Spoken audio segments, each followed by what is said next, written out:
Right. Well, now we've got another of our in our series of former player interviews. Somebody who made 133 league appearances, 55 cup appearances, giving a total of 188 in total.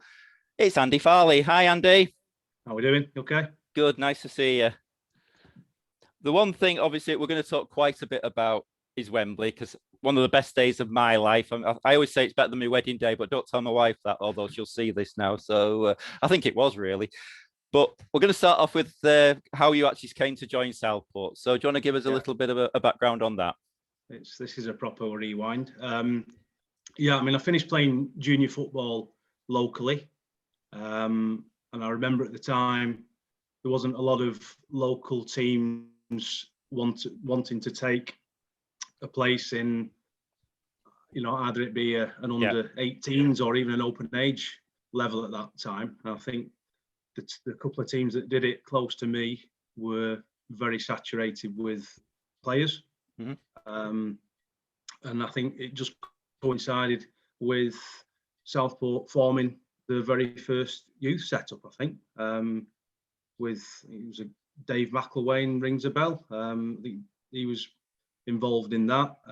It was playing mainly in and around the Liverpool region. So you've got these kids coming in, 16, turning 17, from all areas of, Southport, West Lancs, Chorley, that kind of thing. Yeah. So it went from there, really, a couple of years with them. And then at the same time as turning out for the youth team, which was generally midweek matches, we also a lot of us played at Fleetwood Escath for the second string on a weekend. All right. So you had a bit of both, really. You had, during the week playing against kids of your own age, and then playing against the very big fellas of a weekend, which, stood you in good stead, really. Yeah, it's good that it's nice to actually see a player that starts at the youth level, isn't it, and come through it. Must have been quite rewarding that to finally get into Southport's first team. It was. It took a while. About 2 or 3 years, wasn't it? It did. I know there was probably 3 or 4 or 5 of us knocking on the door for some time.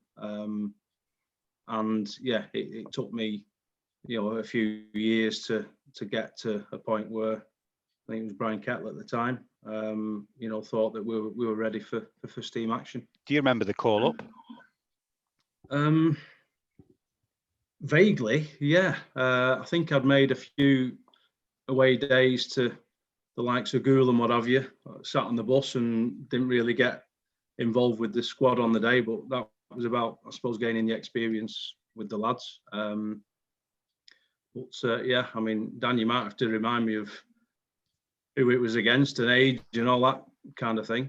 Well, I think you played a couple of cup games first. So Liverpool Senior Cup and Lancashire Junior Cup games in January and February '94 before you eventually made your league debut in the April. I think that's right, Rob, isn't it? Yeah. We're away at Dover. Away at Dover. Yeah. What a debut that is, away at Dover. Lovely. Yeah, just round the corner. Yeah. That wasn't your first away trip, though, was it? You'd been travelling with them for a while. Yeah, it wouldn't have been. I mean, the thing that sticks in the memory is obviously, the overnight stay.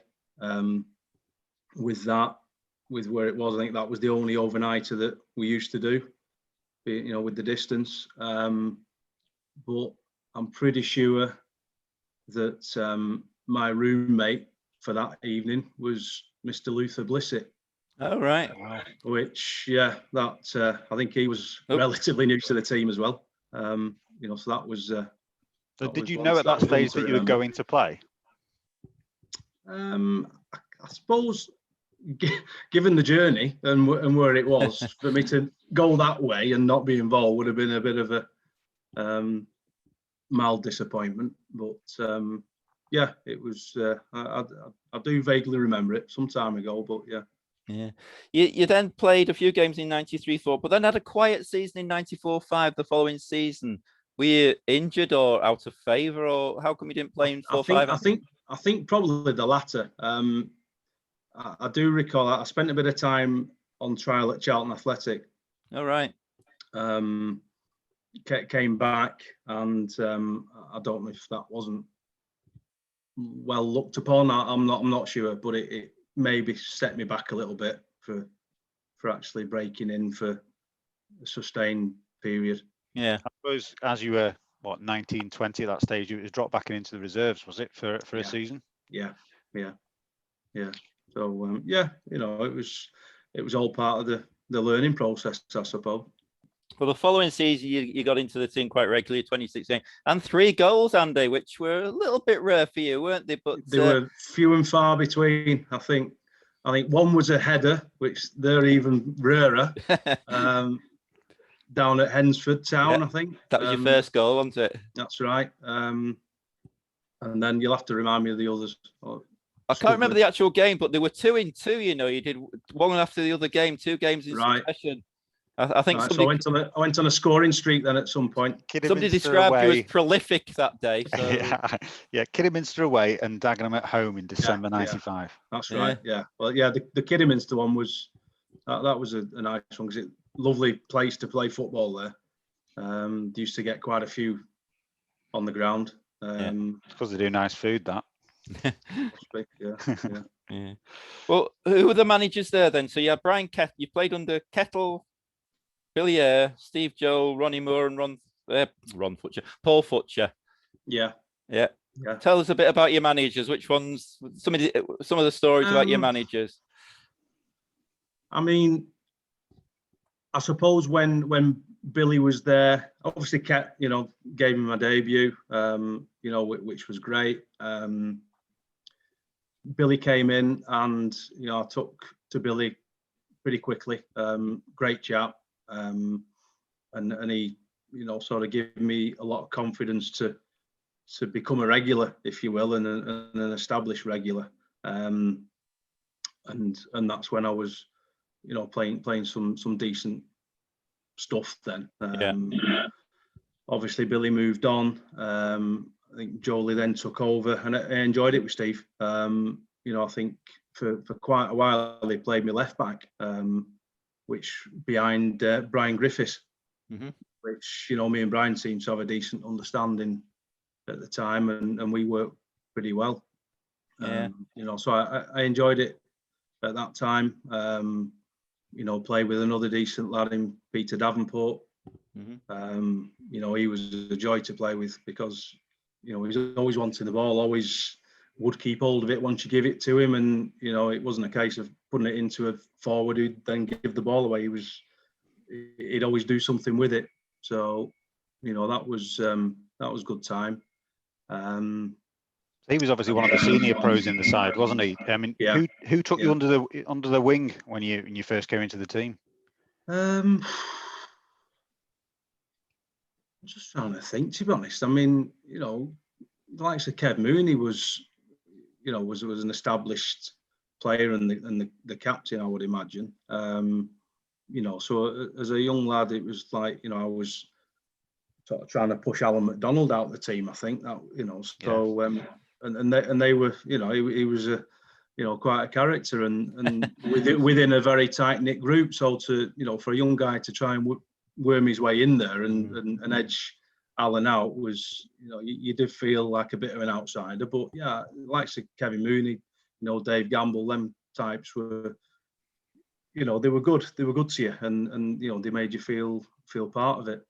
Yeah, I think by the end of the 96-7 season, you'd made 32 appearances. Then the big season came in, a 97-8, and as I said at the start, a season none of us will ever forget. Can you tell us that your feelings and the team's feelings about how that season progressed? I think the start of that season was probably the best I'd felt about myself in a pre-season. I had a good pre-season. I probably felt the fittest that I'd ever felt, and I think that first game of that season was it Hensford again. I think we played them at Agav in the first game, and I think that was there was a few debuts being made. Jed Kelty, I think he made his debut, and we trounced them 4-1. I remember. And, yeah, you're right. Yeah. And at that time, it was a case of, well, that's probably as good as I was playing at the time. It was early part of the season, but went into it feeling, really fresh, and we had a good start. And then, as far as the cup run, I don't know. You just kind of get. Certainly, I had a bit of a gut feeling that we were going to go some way into that competition. I think, did we only have one home tie in that on that FA Trophy run? Yeah. But it just seemed that, for every game, the whole lot of us just seemed to be right on it.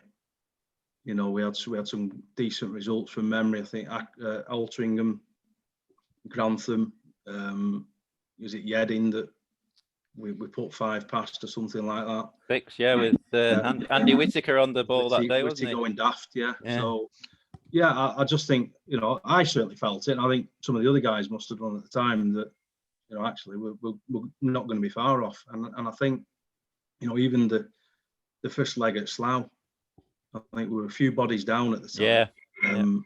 Certainly in defence, and we come away with that 1-0. And again, that was a game that we just were so professional on the day. Never looked like conceding, and you kind of think, we've a good chance here. Yeah. Go on, sorry. So no, I was going to say, you talk about the game at Slough. Do you remember who man of the match was? And Paul Futcher, wasn't he absolutely awesome that day? Yeah. Who was it? He certainly had it, didn't he? He put in some. Oh yeah, he was. He held us together that day. Yeah. And then the second leg came along a week later. How did that feel? Because we went behind. So tell us the players' feelings at that time. I think we were all bricking it, to be quite fair. I think that is probably the one game out of the entire run that we didn't play well, really. I think it was just the occasion, just knowing how close you were. Yeah. To get into Wembley. I think, certainly, we fell behind early on, which didn't help, but managed to get on level terms on the day. And I just remember that the last 15-20 felt like hours. Didn't help that there was a full house, and you could feel that the desperation to get through. Yeah. From the crowd, and at times, I remember just getting the ball in sort of full-back position and just thinking, I'm just putting my foot through this. Just nothing, no risky stuff. Let's just keep it in their half, and and thankfully we managed to do it. That final whistle came as a relief, though, didn't it? A little bit, yeah. It did. Just going back before we talk about the actual Wembley, within that season, there was another big occasion when we played York in an FA Cup game. Do you remember that one, Andy? I do. I think you always remember the games. Certainly at Agav, where we were getting, we got 4-9, 5,000 on. Yeah. Which I remember the Leyton Orient one, the York one, and obviously the Slough one. They stick out because, it was always, I think, a stopover at the Wrightington Hotel or something like that, just to get us all together the night before. Yeah. So you knew it was a big game. And then, you'd be kind of arrive at Agav. Normally match day, you'd see the odd supporter on your way in, but for those three, there were sort of hundreds of fans already hanging around the players' entrance and that kind of thing. So you felt it straight away that it had something riding on it. But yeah, the York game, I do remember that. Yeah, it was a bit unfortunate, wasn't it? But an occasion we all remember. Yeah. Okay, well, let's get you back to Wembley. We've beaten Slough. Well, we didn't beat them. We drew with Slough, but we were through to Wembley. Tell us about the build up to that. How did you feel as a player and the lads? Really looking forward to it. Obviously, I don't think there was. Certainly not for me. There wasn't any nerves as such. I think we just all enjoyed it. Just all enjoyed the build up. I think we had a do the night before at the Floral Hall or something like that. obviously travelled down on the Thursday, maybe, or Friday, and I think we went the day before or the day before the cup final. I think Arsenal were playing Newcastle. I think just to have a look at it, and that just, it felt like a blur really. Just walking into this big place, thinking, this is going to be some occasion. Personally, I had work colleagues, about 12, 15 mates came down on a minibus and made a weekend of it. So, it was an occasion, wasn't it? And I don't think, certainly for me, there wasn't many nerves. I think the nerves were in the semi. Yeah.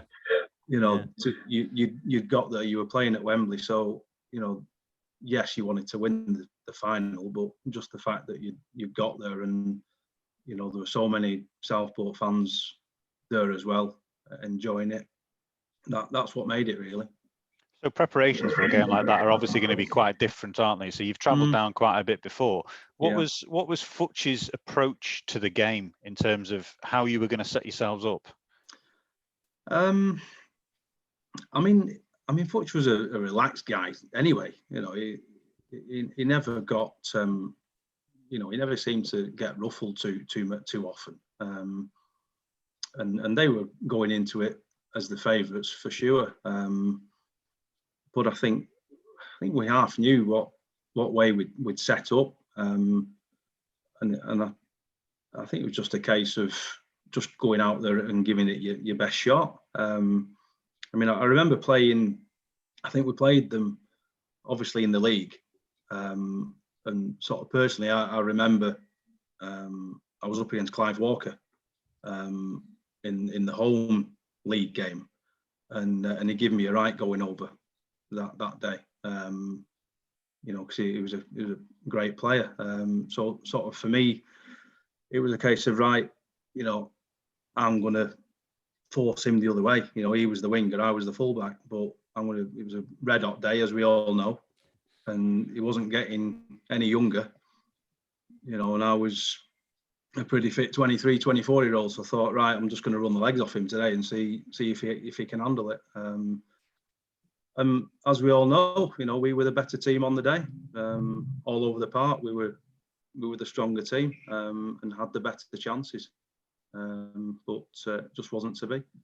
Yeah. Were you gutted at the end, or did you see it more as an occasion?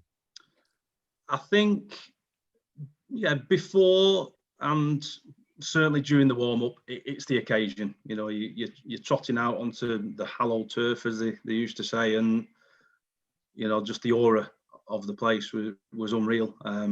But I think, certainly half time we were disappointed we weren't in front, and at full time I think there was a lot of disappointment that we'd not won it, because we deserved to. Didn't take the odd chances that came our way, and they scored from a set piece, and that was against we were the underdogs, and I think we were the better team on the day. Was it hard to pick yourselves up afterwards? Obviously, we've seen the pictures of Butler sitting on the turf. Obviously, I think immediately, there was a lot of disappointment immediately after. I remember the team hotel on the night. I think we quickly got over it, had a beer or two, and got back on it. I think I wouldn't say it was an opportunity missed. I think we can all look back and say we were there. We played there and we were in the final. The league campaign that year suffered a little bit, didn't it, towards the end of the season? It did. Do you think that was directly because of the distraction of the cup? It's got to be. I think we tailed off, and like I said a few months ago, in every one of those cup games, we raised our game, but we were on it. We went to, like I said, the likes of Grantham that were in a league below, Yeading that were in a few leagues below, and we knew that we had to put on a professional show. And I think the further we got into that competition, there was always going to be more focus and more concentration on those games, and probably the league form did suffer. Yeah, well, you certainly gave a lot of us a lot of pleasure that season. It's something I don't think any of us will ever forget. No, certainly won't. It was fantastic. But the town responded well, didn't they? Because the day, I think it was the Monday, wasn't it, when you came? Yeah, it was the Monday when everybody came back. Yeah, the streets were lined, weren't they? And that was nice to see. They were. It was great. It was a good turnout. I remember. I think the bus was heading down Bold Street, and it was just a mix of supporters waving, cheering, and then a few shoppers looking up thinking, what are these silly idiots doing on top of an open top bus?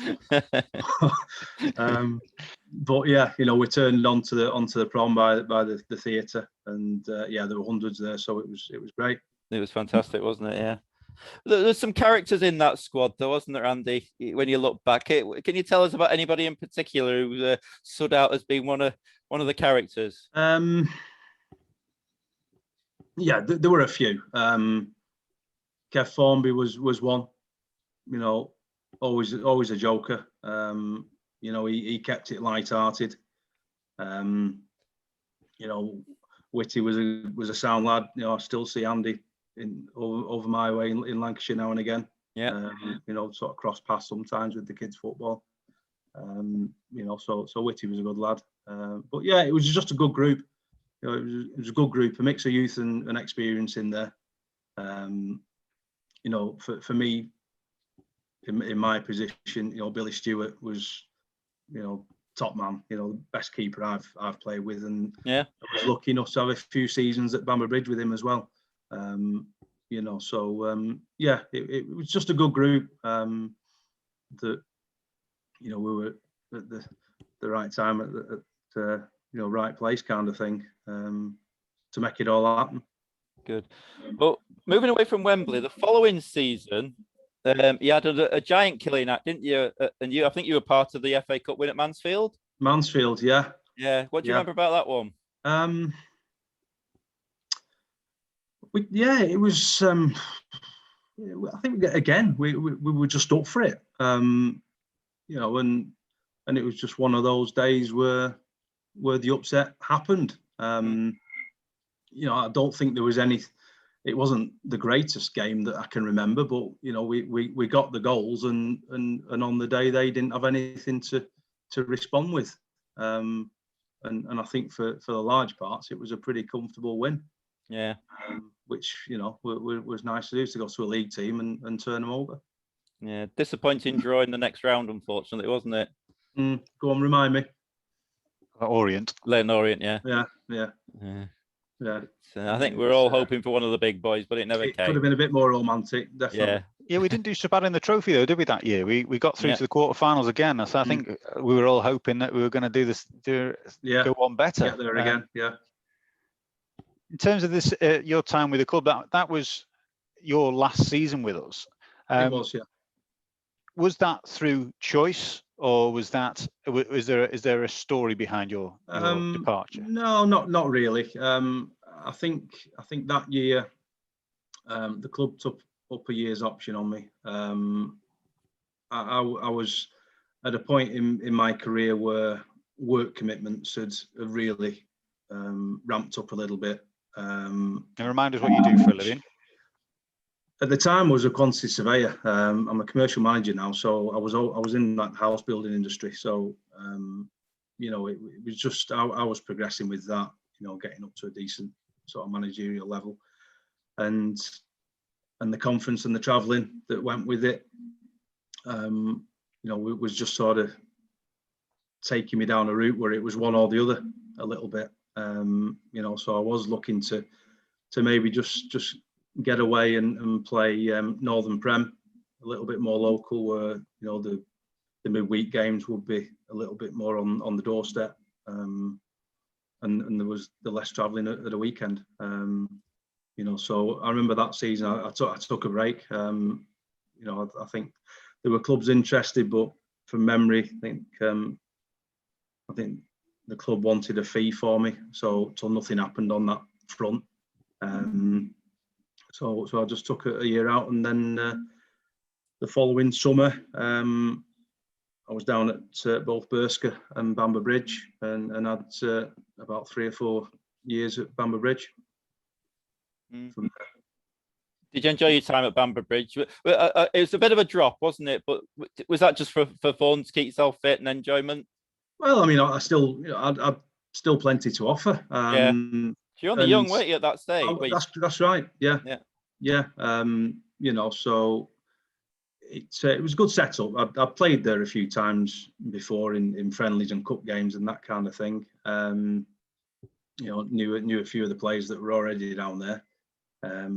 So it just made sense for me. You know, we were on the way to sort of having a family, that kind of thing. So it was just a case of that was the next move that I thought was right for us. And yeah, whilst, you know, I don't think there was any sort of honours whilst playing for Bamber Bridge, there was still good times there.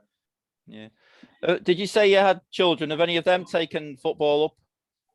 Yes, I've 2 lads who are now 16 and 12.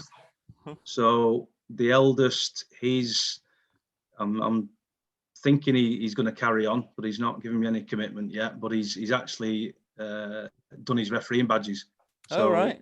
He's been doing his refereeing for about 2 years. How did you feel about him becoming a referee, Andy? I don't mind, to be honest. He's a pretty confident lad, and good. He's obviously watched football for long enough and played it for a length of time. It was just something at the age of 14 you can do your course and get into it. It's a bit of pocket money for these young lads.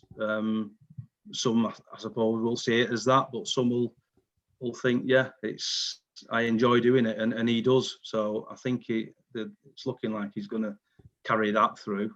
Brilliant. And who knows? My 12-year-old's still playing, and I'm coaching his team. Yeah. What's your team? Exton Villa. Oh, you're in Exton Villa, yeah. Exton Villa is at. So yeah, so I'm involved with them, which keeps me busy enough. Are you are you one of the managers or a coach? Manager. Yeah. Yes. Yeah. Dealing with a lot of young lads. Dealing with a lot of young lads, and they're a good group, so I can't complain. Oh, have you shown them any videos of you playing?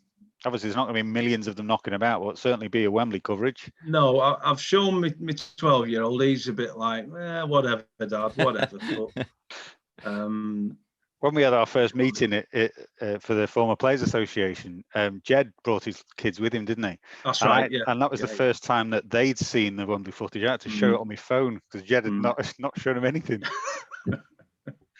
Yeah, well, I showed them the one that was on Facebook the other week, you know, the highlights, and yeah, it got about 5 minutes of interest for him. Well, I'd be made up if my dad had played for Southport at Wembley. Well, that's the biggest occasion. Well, that's fantastic. It's you know, you brought, as I said at the start, a lot of great memories to a lot of people, and 188 games for Southport is not bad going, is it? So 188 starts, I should say. So not too shabby. Thanks for that, Dan. Is there anything else you've got on your? No, I mean, I think when I started watching the club, you were one of the players that we looked up to as the youngsters wanting to play for Southport ourselves. So from my perspective, thank you for giving us false hope, because obviously I was never good enough. Well, thank you for giving us the hope anyway. Yeah. No, quite all right. Quite all right. Okay. Well, thanks a lot for joining us tonight, Andy. It's great to catch up with you. And I'm sure we say this to all the players that we do. If ever you want to come down to the ground, feel free to. Sure. Dan's has a little Legends Lounge that he organises, and I'm sure we'd like to get you in there. And no, that'd be good. Make sure you can come down whenever you feel ready. Okay. Yeah, brilliant. Cheers, Andy. Thank you. All right. Cheers, guys. Thanks a lot. Bye. Bye.